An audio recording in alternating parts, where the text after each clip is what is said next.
Can I ask everyone in the lobby to join us? We don't want you to miss the rest of the program. Can I ask everyone who can hear me? I think this microphone goes out into the lobby, right? Should I sing?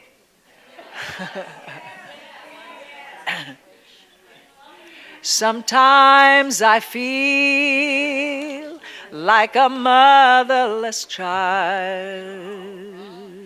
Sometimes I feel like a motherless child. Come in from the lobby. Sometimes I feel like a motherless child, a long way from home, and a long way from home. And if you're a long way from the conference table, you're going to miss the opening remarks. Huh? That worked.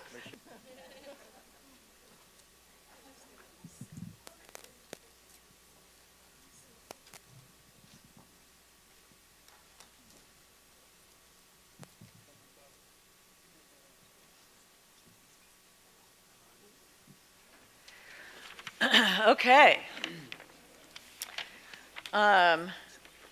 So we're off and running, and we still have a few people who wanted to get action items. So I said to them, if you can say quick action item and what you're going to do, I'll let you speak before we get to the concluding parts, because we have a couple of things we really must do, including launching our website, which is going to be a vehicle for all of this good communication. So I'm going to start with Kautar from Egypt, and we have this wonderful opportunity to work with the Alexandria Library in Egypt, and she is their representative here. So I'm going to ask Kautar to speak about this briefly, and then following her will be Amal, who's not, the Amal from Egypt, and I'll get you later. Amal from Egypt, where are you? Because your chance is coming. I might have to get back to her, to follow up right as soon as Kautar speaks. So can somebody please hand the microphone and Kautar will speak in Arabic. So please put on your headsets so you can make sure to hear everything she says.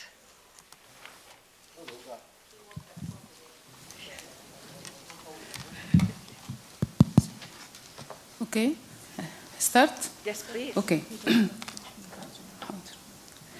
أنا شكرا كارينا إن تديني الفرصة ديت. أنا حابة بس أتكلم عن مبادرة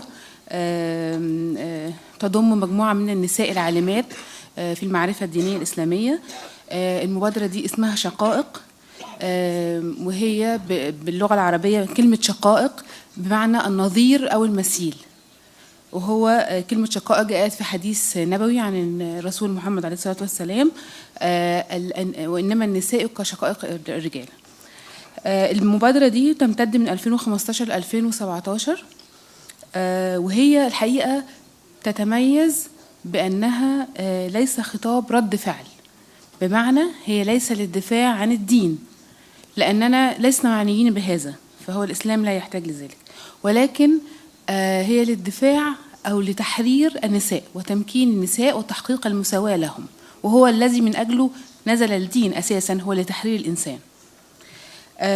البرنامج دوت الحقيقة بيقوم على فكرة إن هو قايم رؤيته إن هو ليس وحده، المنظور الديني ليس فقط هو القادر على تحقيق وقف العنف ضد المرأة ولا تحقيق المساواة، ولكن بجانب عوامل أخرى زي الجانب القانوني، الجانب التنموي، الجانب الاقتصادي وغيره من الجوانب هي القادرة على تحقيق تمكين وإنصاف النساء. البرنامج أو المبادرة ديت اللي هي تمتد من 2015 ل 2017 فيها 7 أنشطة أساسية. أنا يعني هقول لهم عناوين سريعة جدا، وهأتيح بين إيديكي بعد كده التفاصيل بتاعة المبادرة دي، ولو في فرصة نعمل شير للموجودين مشاركين في المؤتمر. المبادرة زي ما قلت هي بالتعاون مع مكتبة اسكندرية وفيها عدد من الباحثات المسلمات. أول هدف أو أول نشاط ليها هو إنتاج المعرفة. إحنا هناخد 5 مفاهيم قرآنية كل سنة، مفهوم الضرب، مفهوم القرار، مفاهيم مختلفة، ويعني ننتجها بمنظور نسوي إسلامي، ونقدم اجتهادات بديلة لتشجيع الناشطات أو الباحثات في العالم العربي وليس في مصر فقط تقديم اجتهاد بديل تقوم عليه النساء. تاني نقطة، هنعمل شبكة النسوية الإسلامية، وهي تضم الباحثات النسويات ذو الخلفية الإسلامية، وأيضا الناشطات في المجتمع المدني اللي هم ما عندهمش خلفية إسلامية ولكن شايفين إن المسألة الدينية دي مهمة، إن احنا نتحاور مع رجال الدين لتحقيق يعني مساحة أفضل للنساء. وكمان هيكون فيها علماء من الأزهر الشريف وناس من جامعة الزيتونة في تونس وغيرها من الدول. تاني نشاط هنعمله هو مدرسة صيفية للنسوية الإسلامية. المدرسة ديت هي بتعمل تكوين للناس المهتمة بالجندر، سواء من مجتمع مدني، سيدات ناشطات مهتمات بالجانب الديني، أو دعاة من الأزهر الشريف عاوزين يتخصصوا أكتر في قضايا المرأة. النشاط الرابع هو تدريب مدربين من الدعاة والداعيات حول حقوق النساء. النشاط الخامس هو تفعيل إعلان اسكندرية اللي احنا أطلقناه في 2014. النشاط السادس هو إنتاج إنفوجرافيك وكرتون، وإحنا عندنا سابقة أعمال في هذا، وكانت الحقيقة مؤثرة جدا لأننا حطيناها على السوشيال ميديا، وكانت مؤثرة جدا لأنها بتاخد بشكل ساخر القضايا اللي احنا بنتناولها. النقطة السابعة هي مبادرة لرفع وعي شباب الجامعات بالقضايا اللي احنا بنناقش فيها. شكرا. Perfect. And Amal is going to talk about how if you could pass her the microphone, she'll be speaking in English. But Amal's going to talk about this exact issue in Egypt as well. Thank you, everybody. Since the start of the session, there have been excellent voices and recommendation and pleading, ask for meditation, lobbying, and asking a lot from the Carter Center, asking from the UN. And I can tell you from here very confidently, after being more than 10 years in the UN system, things are not that easy. So yes, calling upon UN agency, I can say that, no? I'm out now. You were going to say the same. Being in so many CSWs, WHO, Assembly, you name it, I've been there, and meeting with several ministries. I know that the political, economic, and so other interlinkages, factors really kind of really sometimes impede and slow procedures. So what I urge the presence here is to believe in the power of people, to believe in the power of us. We are the only people who really know what's going on. The person who you just displayed on the screen might be a person who died for you, but she's my friend. And a lot of stories that have been shared here, what's happening in Iraq or what's happening in Syria, maybe they never told you, but these are personal stories. These are stories they share in their domestic sphere. In Arabic, we have a saying, say, إحنا اللي ماسكين الجمر, يعني, I don't know how to translate that, but we are the people who's really holding to the coal, to the fire. We are the people who's really touching it. So from that, I really tell you that we really have to look out on possibilities and strategies of working together, and taking venues like that and others to come to advance collaboration strategies and maximize opportunities and networking and helping each other. Because really at the end, that's what counts. So I'm going to tell you exactly what I'm going to do once, not the second day, I need the rest one day, my plane land. I'm going to start writing a paper for Kautar. for Kausar conference that is going to bring a lot of religious leader on women's violence in Egypt in the public sphere, full of statistics, because one of the things that came from an earlier meeting we were there with the religious leader at a higher level in Azhar University in OF told us we don't have information while we have been more than 15 years producing knowledge and information. So somehow this knowledge didn't reach them. So that's one thing I do.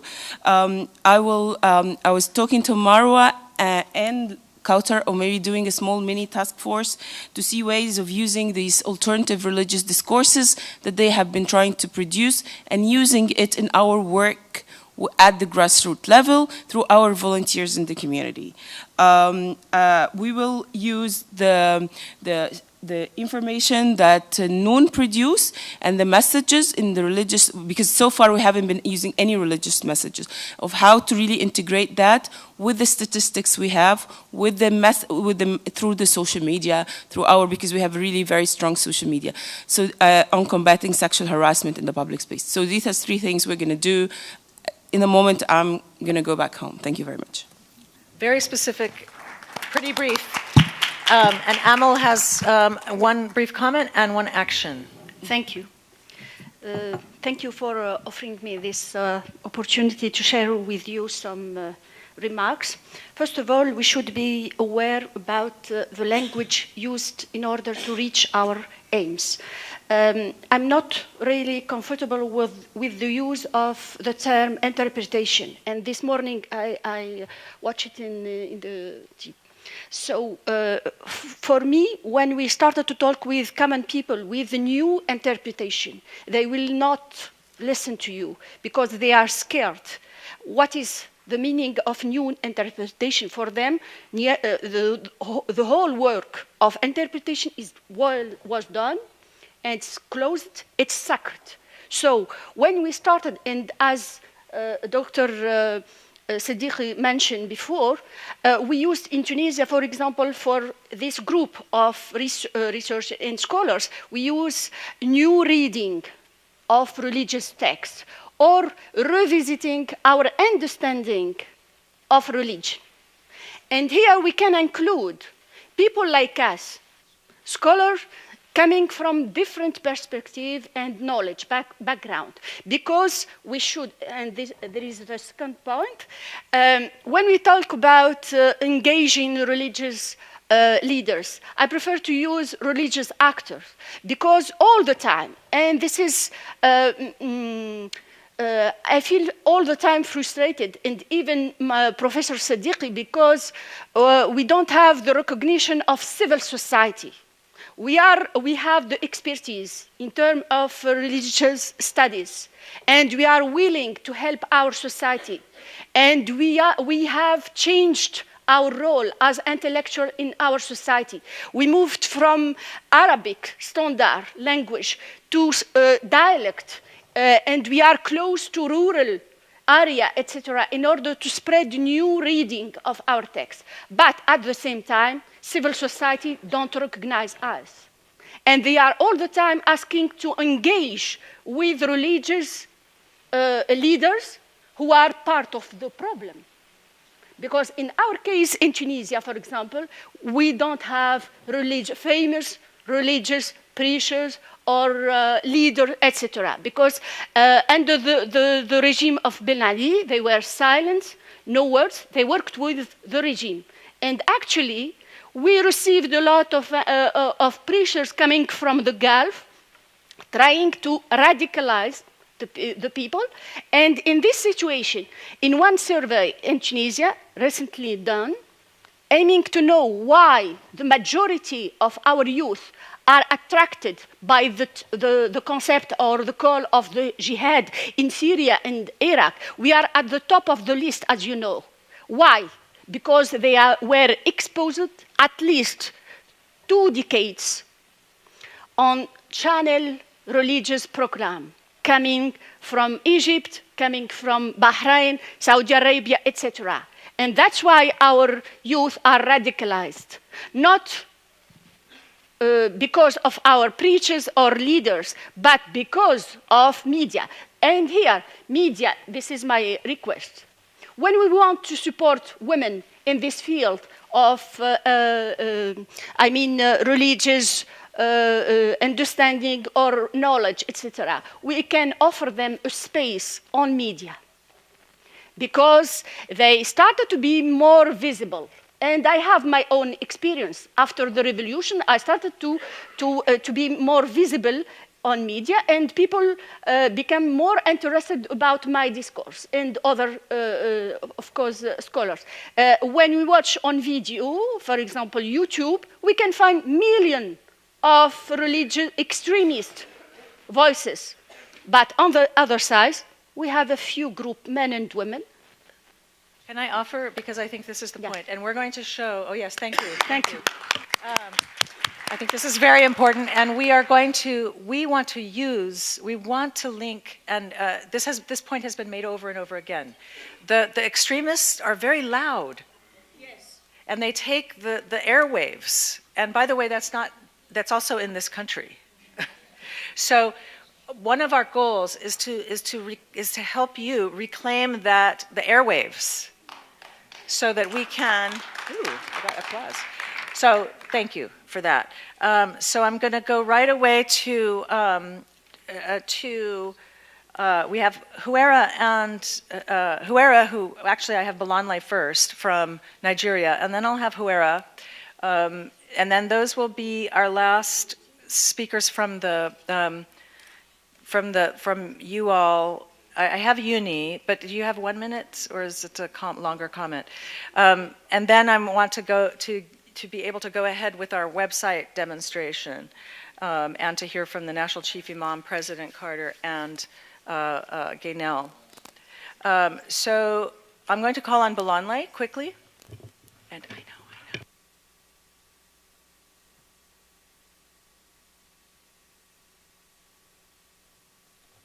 Okay.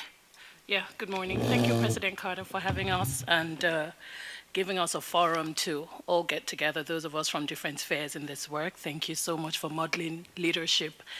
And 3 things, but I'm going to be really quick.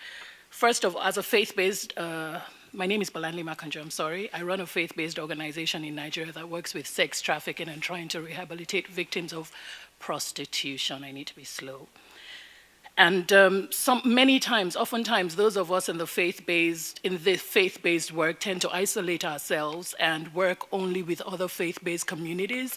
So this has been such a blessing for me to see how we can get to the root and not just deal with the symptoms. And so working with other organizations that are not just faith-based to understand that all kinds of animals got into Noah's Ark. It wasn't just 2 of every kind. So we all need each other, and that's how we can make it work. So thank you for this opportunity. And then also, another thing, our workshop, our small groups were awesome. And it was such a blessing for me and for the work that we do. But another thing that I thought that we should, as women, which has been reverberated throughout this conference, is that women cannot wait for change. We've waited for centuries and centuries and centuries. We have to push for it, be relentless about it, and that women must understand that they deserve to be at the table. It's not a token, it's not a gift. We deserve to sit down and talk about the issues that affect us. So the men shouldn't clap for the women who come to the table. Thank you, we can clap for ourselves. We deserve to be at the table. Amen? We can clap for ourselves. Thank you. And then a recommendation, President Carter and all the organizations here. What usually happens with Africa is we have all the international aid and help and peacekeeping coming long after the problem has degenerated to a crisis. We have an issue in Nigeria now. The elections were supposed to hold on the 14th of February, and it's been postponed because of the Boko Haram crisis that the government has said they need 6 weeks to clear the crisis. They haven't said they want to find the girls or anything else, but they said they want 6 weeks. What I would ask here is that we need the international community to hold the government of Nigeria accountable. The elections have to hold in 6 weeks. We also would ask that the private sector be pressured, because everybody is acting especially us Nigerians. Some of us Nigerians are guilty, acting like nothing happens and we all talk in our living rooms. But we need the international community to hold the government accountable, rate terrorism. The girls in Chibok, 276, but more than 2,000 people, women, have been abducted. So we need the community being held accountable. The elections must hold in 6 weeks. It has to be free, fair, credible, and women's rights and gender rights must be protected. Thank you for the opportunity. Well, that's a good segue to Huera. She's going to speak about the Chibok girls very quickly. Good morning, everybody, and thank you, Karen. I'll be very brief. Thank you, President Carter, for bringing us all here. A lot of the discussions have been surrounding around the Chibok girls and what the Nigerian government is doing. Recently, there's been a renewed impetus with our military to actually, together with the neighboring countries, to actually try and fight out the Boko Haram and flush them out of our countries.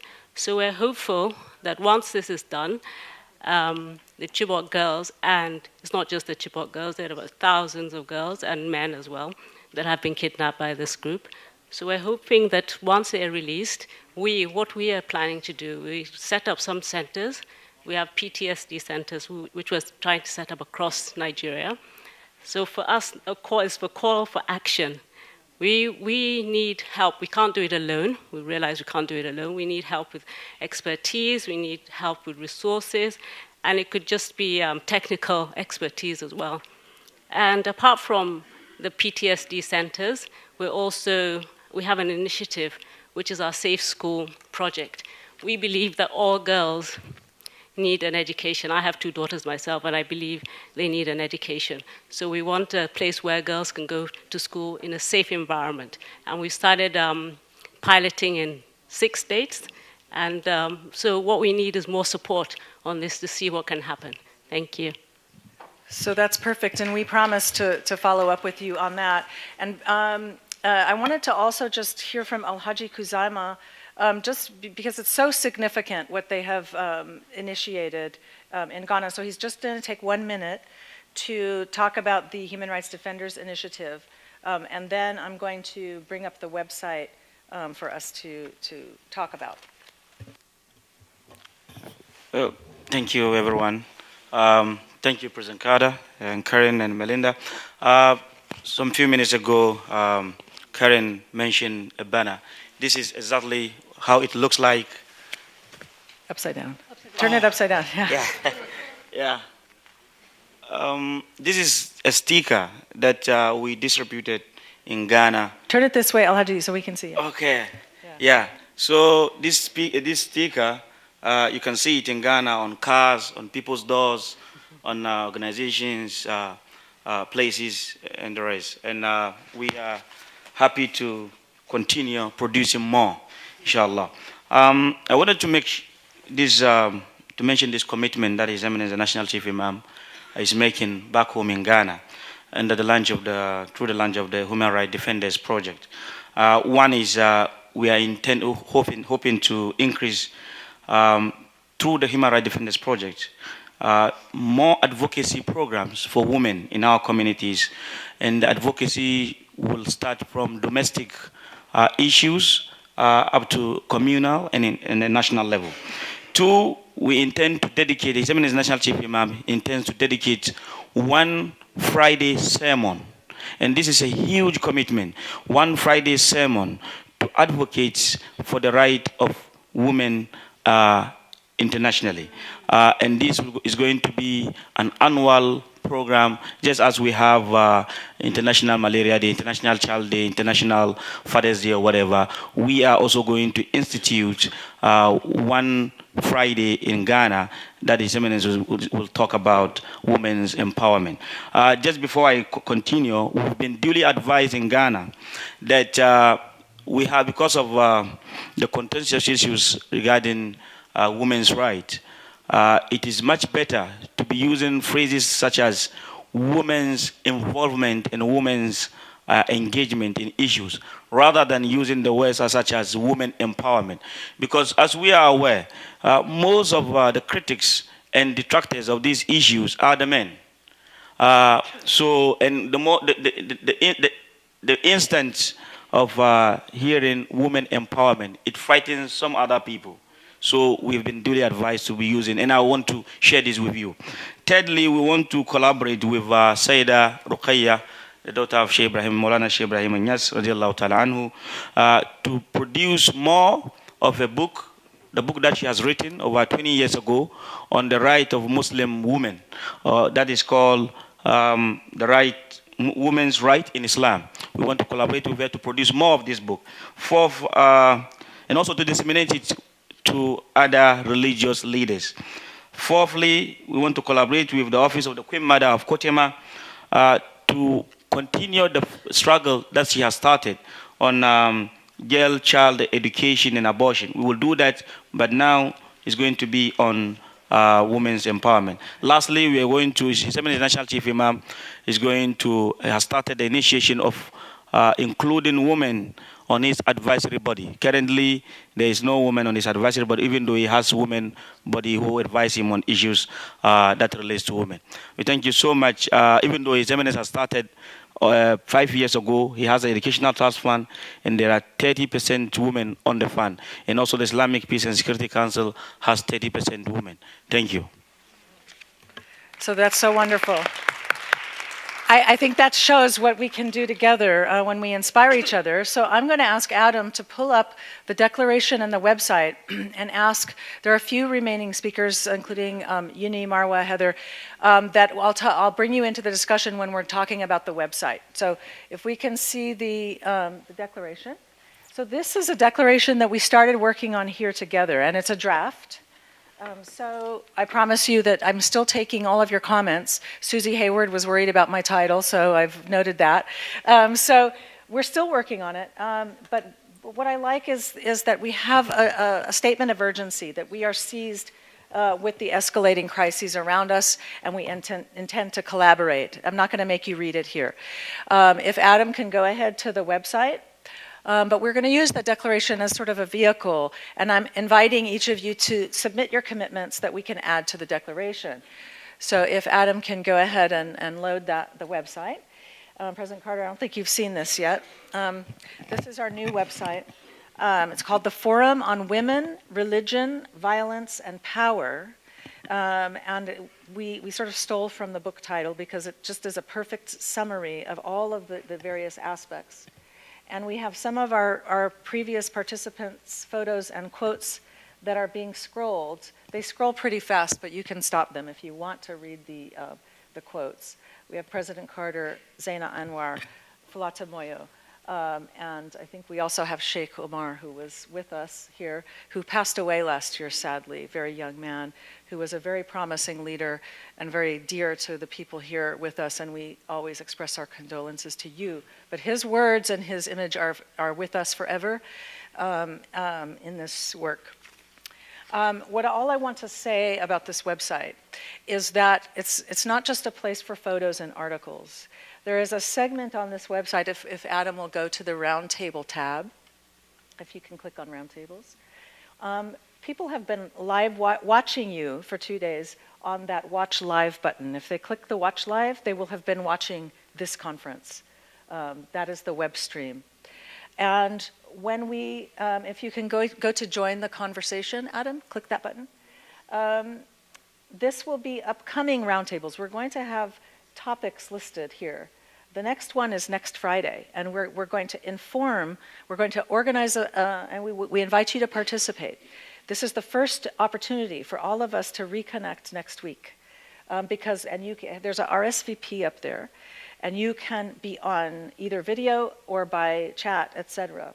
And we're going to reconnect here. But what's wonderful about this is we can have a private discussion with Huera and Samira about the Chibok girls and how can we help them.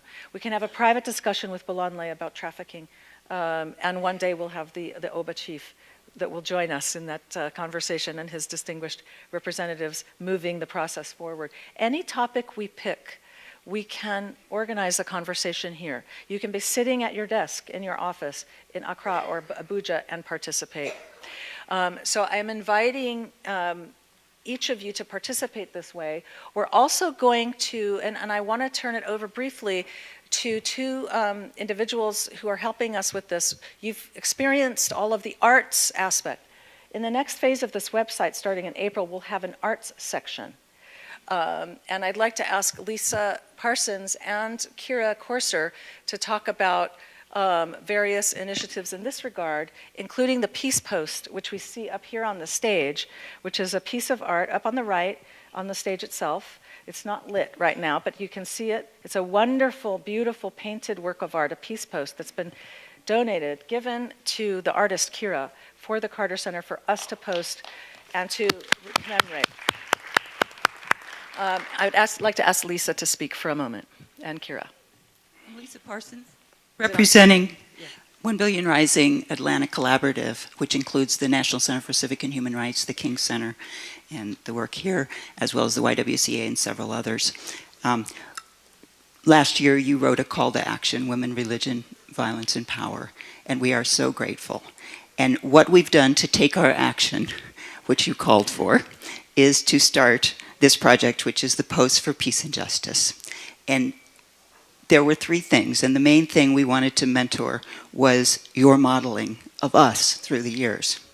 So we are including educating about human rights and social justice issues in all sectors of society, modeling collaborative dialogue to determine most powerful quotes, the statistics and symbols that best represent whatever the issues are. And we are encouraging engagement and personal ownership of peace and justice in our hearts, in our families, in our communities, and in the world. Thank you.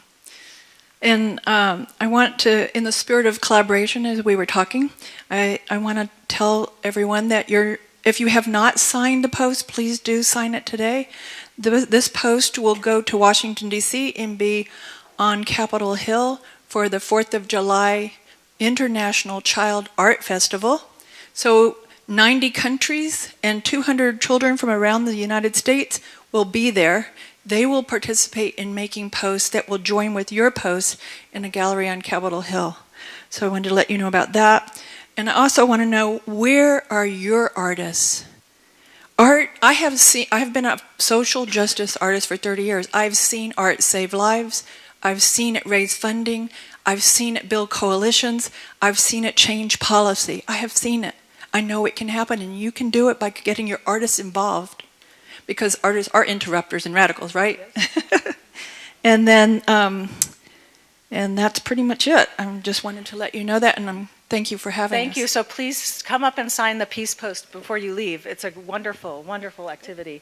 And now I want to invite the National Chief Imam to join us here at the front table, because we want him for the final session, for our final 30 minutes together, if he would be. He would like to give blessings before President Carter and Gaynell and Mary Ann.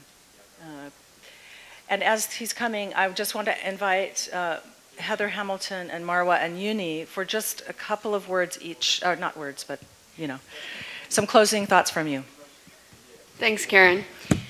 First, I'd like to extend a hearty thanks to you, President Carter, for your leadership in surfacing the issue of child marriage, not only in your wonderful book, but also for your part with the elders in launching Girls Not Brides. I'm delighted to report that Girls Not Brides has grown to nearly 450 member organizations in 66 countries, all working together to end child marriage and give girls a bright future. When the elders launched Girls Not Brides, they were very concerned by the fact that religion and tradition were all too often misused to justify discrimination against girls and women. And they saw child marriage as an example of such a misuse and wanted to draw attention to its devastating impact on millions of girls.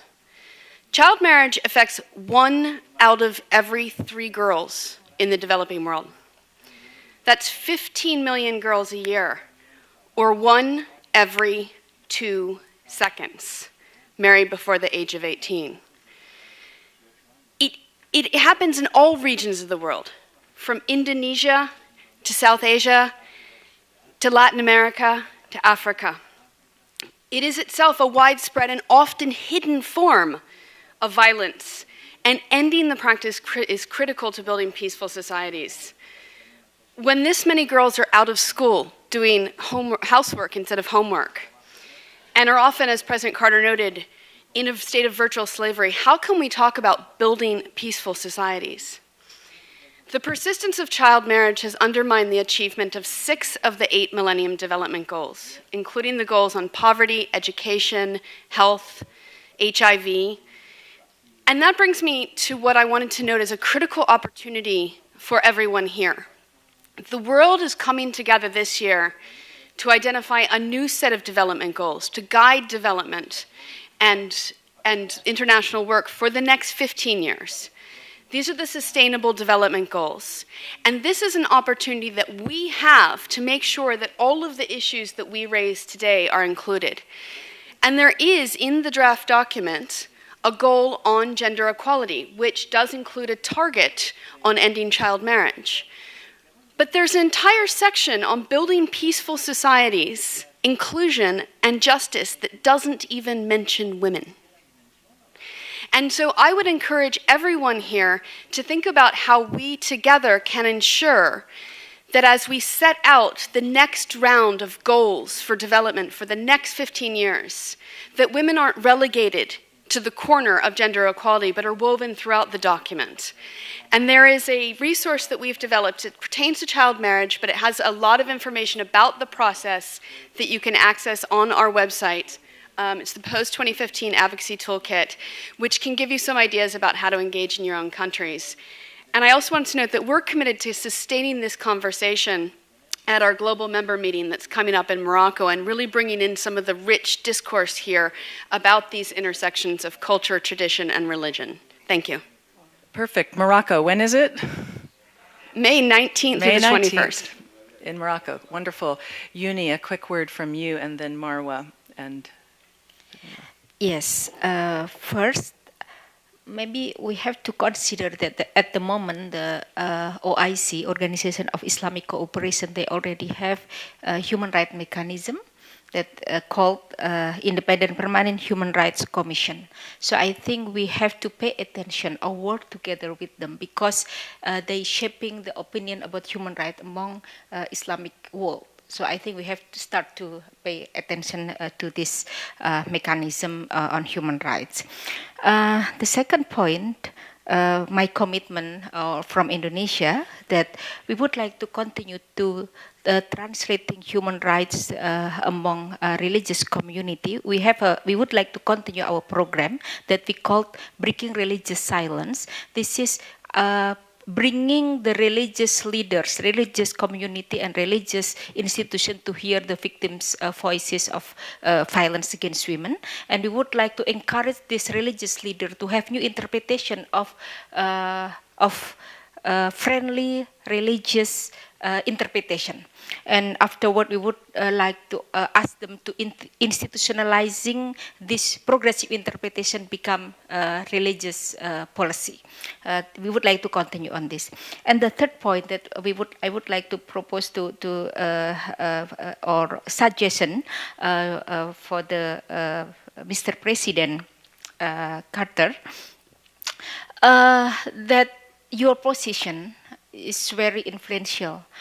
And I would like suggest maybe will be great if we have if there is other meeting like this, but attended or you invite former influential presidents around the world. Because the influential presidents not when they are in power, but when they have moral legitimacy from the public, they will be heard by their own community, nationally or internationally. So I would like to have concrete suggestion to have such kind of wonderful meeting attended by former president around the world. And my last point, that Indonesia will be, and I think all of us will be available if there is another cross-visit, cross-exposure, not only from other world coming to US, but how the US, especially the teachers and the peace journalists coming to other Muslim world or other countries. So the students, the people in America which is determine the military policy, they understand deeper about what's going on in the outside US. So I think we will be available to be host if there is a exposure or exchange program, the teachers coming to other countries. Thank you. Perfect, perfect. I love that idea. We'll follow up with you. And one last word from Marwa before we hear from the National Chief Imam. Okay, thank you. So, a lot of us have spoken about the power of knowledge, how knowledge really is power. And that's what we have discovered also in Musawa, and that's what we're doing. And I think it's very important as a recommendation coming out of this wonderful meeting is that we really need to come together behind the notion of democratizing religious knowledge production. We have had enough of the monopoly of a certain clique of people producing religious knowledge and calling it the only available religion for us to live by. Enough. Finished. We are all Muslims, we are all Christians, we are all Jews, we are all non-faith-based if you want, and we have a say in whatever religion or religious knowledge is being produced. We are citizens of the same countries, and just by that, we are equal. And this is what we're doing in Musawa. We are opening up the space for democratizing the process of producing religious knowledge today. And it's a religious knowledge that has to speak to the hearts of everyone, not just to those who are in power, not just to those who are benefiting politically, economically from being in positions of leadership, whether religiously or not. So it has to be a religious knowledge that reflects our needs, our humanity, our common humanity as well. And this is what we're doing in Musawa. We are bringing in again the voices of women in producing this religious knowledge. And I want to invite you all. Next month, March 7th, we are celebrating International Women's Day globally in SOAS, in the School of Oriental and African Studies, by launching a huge research project that we did in Musawa for the past 5 years. We brought together top-notch Islamic scholars, and we like to call them our resource people, not our religious leaders. Huh? And they like it as well, because they understand what equality means. They have all looked into the notion of male guardianship over women that has come from the understanding of religious scholars over the past 1,400 years to justify oppression, superiority, and control over women by men. And surprise, surprise, they dare to use the Quran to justify this stance. What we did was, we brought together this wonderful group of people from all over the world, top-notch scholars, sat together, looked back into the Quran, looked back as women and men who believe in gender equality, who believe in a God that sees us all as equal souls, and to create a new understanding of all these verses that have been used historically to oppress all of us, women and men, not just women, by the way. Let's remember that. And they have produced a new understanding of what guardianship is, how both me and my husband are guardians of one another, are clothes, to use the wording of the Quran, are clothes to cover one another mutually. And they did this by the Quran, by the Hadith, and by jurisprudence. But more importantly, we went out to 11 countries where there were Muslim communities, and we brought out the life stories of Muslim women in these countries, of their own experiences of what guardianship is, of what qawama is. And we found amazing things. We found that the notion of male guardianship based on the Quran is actually a fiction. A lot of these women have been the ones responsible and guardians of their own families in real life. And this is what I mean by bringing in forth the voices of women. They don't have to be scholars. Huh? They don't have to be high up in the ladder, anywhere, but they have voice, and they are Muslims, and they have a right to contribute to the knowledge that governs their lives. And I want us to remember that this world is carried on the shoulders of normal people, of the garbage collector in the street, of the person who's taking care of my kids, of all of you together. Huh? The world is carried over the shoulders of these normal people.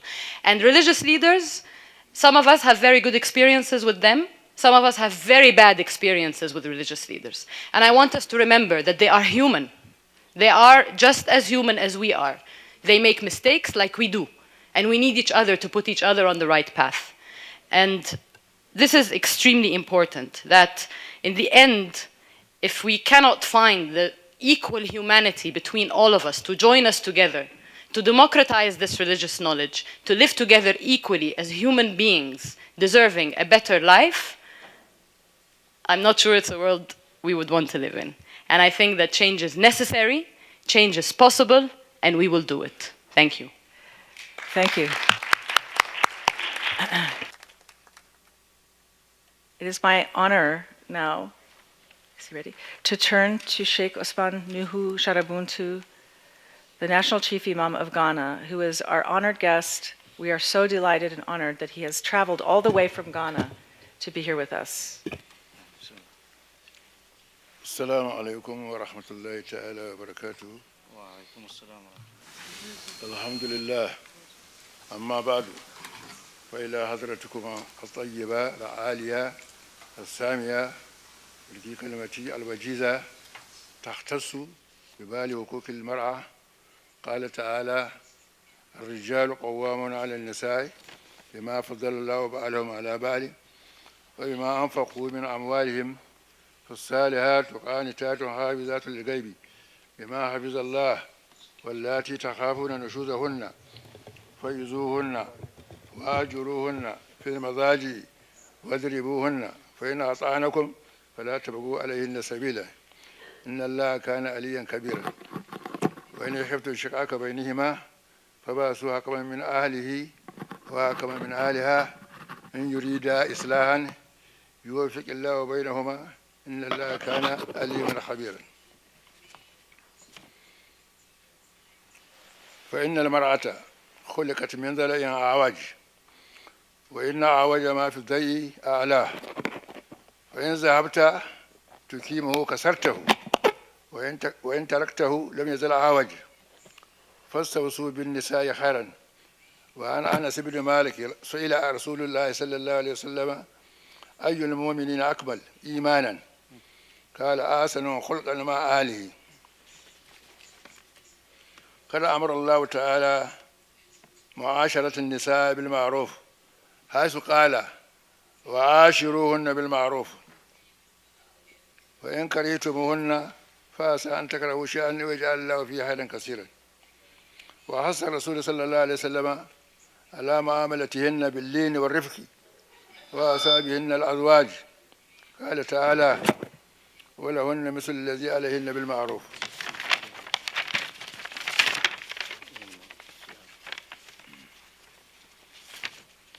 ويمنع الإسلام الإله فوق مدة تزيد على 4 أشهر لقوله تعالى: للذين يولون من نسائهم تربص 4 أشهر فإن فاءوا فإن الله غفور رحيم.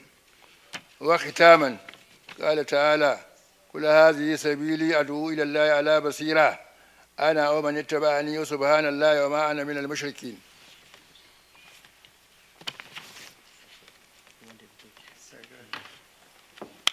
Thank you.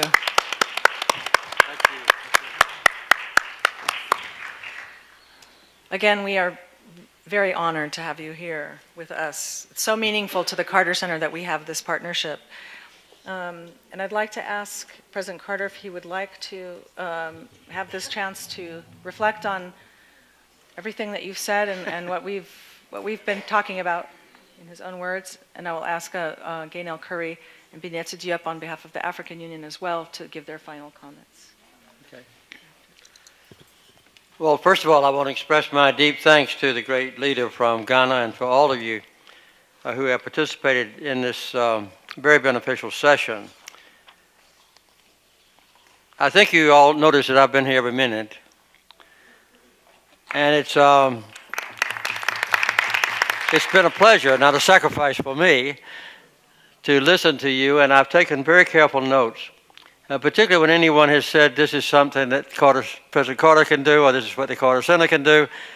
I've written them down, and I've noticed that Karen has done the same thing, so if I should forget anything, Karen will certainly remember it. I might point out, just in my brief remarks, what other people are involved directly with us on a full-time basis. As a matter of fact, when I finished writing my book and it was published, a copy went to every single head of government in the world. 195 leaders got the book, and I asked them specifically to read it, and that included the Pope and other leaders as well. And we'll continue to do this to make sure that everyone does have at least the background if they want to pursue it. We've mentioned leaders among women in the world. I belong to a group called the Elders. The Elders comprise a group of people who've been in politics before but no longer are. You might say has-been politicians.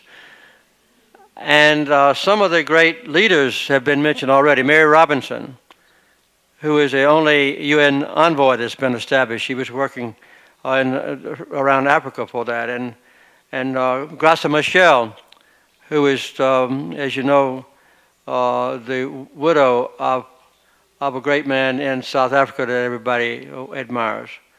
And Graça Machel is also helping with the development of the Millennium goals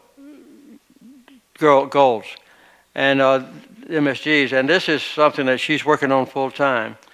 Hina Jelani, who was the head of a human rights group in the United States, and Mary Robinson was in the world, as a matter of fact, and Mary Robinson was a leader of the United Nations High Commissioner on Human Rights. She was the second one that ever served. Gro Brundtland, who was a former Prime Minister of Norway and who later became the head of the World Health Organization. She's very active in everything that is concerned with women and with health. Ella Bhatt, who perhaps is the most influential of all these women in a way. She heads up an organization of women workers who are almost all untouchables, about 2 million of them in India. And she has brought these women out of total despair and hopelessness into a life of hope and anticipation. She has also worked very closely with Kofi Annan, who's another one of our members. He's our present chair. But out of the Elders has come Girls Not Bride. And I notice that Heather's here representing the leader of that, Mabel, who has also been a chief executive officer of the Elders. So when the Carter Center commits itself to do something about women's rights or the correction of human violations of women's rights, the Elders are completely and fully involved in everything that we do. We have established now the website, and my final admonition to you is to use the website, I hope, every day. I hope everybody, before you leave here, will find out exactly how you can tune in to the website, follow it every day. If you have suggestions to give to me or to the Carter Center or to each other, install them on the website. Learn how to do that from Karen. And then when you are back in your home, nation, or community, or position of responsibility, let's don't abandon this work at all. It's going to be the highest priority in the rest of my life. I have 90 years already, and I have a few more years to go. And as long as I live, this will be at the top of my priority list. And I hope that all of you will establish the same priority to do away with the gross discrimination against women and girls. And you might also make sure that you use a website as a vehicle to include other people who are not here today. When you get back home to your village or to your country, make sure that you look around you and find the leaders in the promotion of women's rights and get them to join in with the website as well. And this is going to be a constantly changing responsibility and opportunity. As months go by, different things will come to the forefront that are troubling to you or some that have already been achieved. Just move on to different and new things. And if you have any new ideas for me or the Carter Center, I hope that you'll share them with us. So I see this group here as just a kind of a breeding ground or focal point for the development of greatly attenuated or reduced or corrected abuse of women and girls around the world. I'm very grateful to the men who are here. They've been quite strong, and of course we still have a majority of women in the world, but we have a few men that can still help because they still hold on to power. Some of them when they ought not to, but some of them can use their power for the benefit of all of us. I noticed one of the suggestions would I get in touch with all the former presidents and get them to join in with us, and I certainly will be doing that. But we also have other presidents, former presidents in the elders group. One is the former president of Brazil, another one is the former president of Mexico, another one is the former president of Finland. All these are dynamic leaders in different ways. So I want you to focus your advice and counsel and admonitions and criticisms to me through Karen. She's never hesitant to criticize me when she thinks I need it. She always tells me to do things I wasn't going to do without her encouragement. So Karen will be the one who can keep me moving as long as I can. And my wife, who's been my partner now for 69 years almost, will also make sure that I do what I'm supposed to do. So thank you all for coming, and I hope this will be a permanent commitment.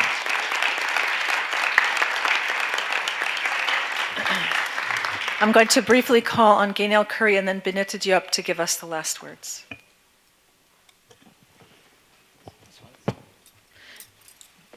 It's a bit far away. Just to say thank you very much, first of all, for having the Office of the High Commissioner for Human Rights. We're really very happy to be here and to have the opportunity to hear from all of you, particularly those working in the field. And I want to say that I hear you, all of the concerns raised about how the UN can do it better, and I really don't take it in any way other than in a good way. And I think we need to hear this. I wanted to just reflect quickly on a couple of points, just to say that we recognize the challenges, and there are a couple of initiatives currently underway where we actually are trying to respond to some of these concerns, particularly at the field level.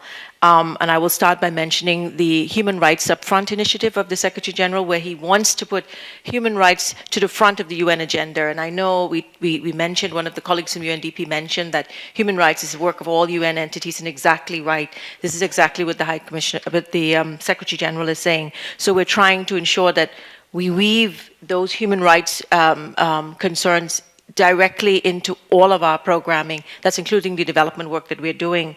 And putting victims at the center of it is really, really the key to it. And I heard that coming through quite clearly this weekend. But I also mentioned at the beginning Beijing, but I want to say that Beijing and post-2015, those processes are very much government-driven. But I want to, and I'll leave that there. I want to mention two other processes where I think we might have a better chance at influencing the process. And one I've mentioned already, that's the 1325 review that's ongoing. I'm sitting on the internal sort of panel that's coordinating that for you, and we're open to ideas, and I really hope that we can get the recommendations out of this meeting there to that coordinating committee. And I know that Radhika, who's heading this, would be very, very pleased to have that, and any inputs that you may have, President Carter, I'm sure she'd be very happy to have that. And the review process that I didn't mention, and I know it was picked up by one or two other persons in the room, was the peacekeeping review process that's currently underway. And this is what we're doing, and this, I think, hopefully will perhaps, we talk about the limitations of 1325, but how the UN can get it right is exactly what this peacekeeping review process is to do. What we're doing in that process, and it's being led also by an independent panel, and good that you're reaching out to former presidents, because Ramos Horta, former president of East Timor-Leste, is leading that process, and hopefully we can also engage with him. But just to say that I think it'd be good if we can also feed your recommendations into the review process on the piece. What the process will do is assess the current architecture of peacekeeping. So I know the colleague mentioned that we have 5 people doing the same things. That's the kind of thing we're trying to look at. How can we actually do it better so that we're more efficient, we're more effective, and we're more responsive, and that we keep at the center of this all the rights of the victims and those persons that we're there to support. So just to say that We recognize the limitations and we are trying to address them. We can do it better, and I'm hoping that if we can feed into this process with all your excellent recommendations, that these will, some of them at least, will be taken on board. And just to finally mention that peacekeeping, the review of the peacekeeping architecture has two elements that are specific to women, women's rights, and it looks at the issue of participation of women, the extent to which women are participating in the peace building and reconciliation processes and how we can do that better. And it will also be looking at how we look at gender equality more broadly in our work in the field. I know it had been mentioned that this group is really not really representative in terms of how we would have liked them to look. We could have had more women. We recognize that as well. We're listening. As of January, we've had 2 additional women added to the panel, and I'm going to wrap up right now. And I know that the secretariat is all, the person heading that secretariat is also a very strong women's rights advocate, a woman herself. And so we are working toward this, and we want to continue working with you. And to just say thanks again for all your excellent work that you're doing. We appreciate that and want to work in partnership with you to continue to defend the rights of women the world over. Thank you. One word from Bineta, and then I have one request from all of you before we break. Thank you, Karen. Let me add my voice of thanking you and your team. Excellent work. I thank President Carter for this invitation from the African Union. We are very grateful for this. And Rosalind Carter as well. We know both of you in the field in Africa, in areas of conflict, and also the care about the women of Africa. 2 suggestions. I told President Carter that today 1325 is renewed. When we were coming, we said that what will be this forum about? But we are very convinced that we have a link. This is new because we are bringing the practitioner, the researcher, the academia. We are bringing together the politicians, everybody around the table, including now where you see the religious leaders. And I invite President Carter and the elders. I'm working with Mary Robinson on many issues, regional and climate and so on and so forth in the African Union.